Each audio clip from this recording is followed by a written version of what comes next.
ఇక ఉమ్మడి తూర్పుగోదావరి జిల్లా వ్యాప్తంగా తుఫాను ప్రభావంతో వాన కురుస్తోంది. కాకినాడలో సముద్రపు అలలు ఎగిసిపడుతున్నాయి. ఈ రోజు 28 అక్టోబర్ ట్యూస్డే. నేను కరెక్ట్గా అయితే టెర్రస్ మీద అయితే ఉన్నాను. టైం వచ్చేసి 3 PM అయితే అవుతుంది.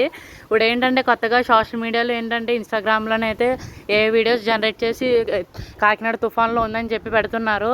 అంతగా ఏమీ లేదా, వీడియోస్ ఎవరు నమ్మొద్దు. కానీ గాలి అయితే నిజంగా చాలా బీభత్సంగా అయితే ఉంది. నేను అయితే ఇప్పుడు టెర్రస్ మీద ఉన్నాను. ఇక్కడ మా ఇంటి దగ్గర ఉన్న చెట్లన్నీ చాలా అయితే ఊగిపోతున్నాయి. ఎందుకంటే ఈరోజు ఈవినింగ్ వచ్చేసి తీరం అయితే దాటుతుంది మన కాకినాడ టచ్ చేస్తూ. అందుకే చాలా జాగ్రత్తగా ఉండాలి. ఎవరు బయటికి వెళ్ళకండి, ఇంట్లోనే ఉండండి. బయటికి వెళ్ళడం అయితే అవాయిడ్ అయితే చేయండి ఇది ఒక్క రోజుకి.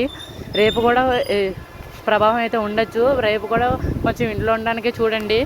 ఇక్కడైతే మా ఇంటి దగ్గర అయితే కొంచెం లైట్గా ఎండగా అయితే ఉంది, కానీ గాలి మాత్రం చాలా గట్టిగా అయితే ఉంది. అందరూ ఇంట్లోని జాగ్రత్తగా అయితే ఉండండి. కిందకు వచ్చిన తర్వాత కూడా ఇంకా గాలి అయితే ఉంది.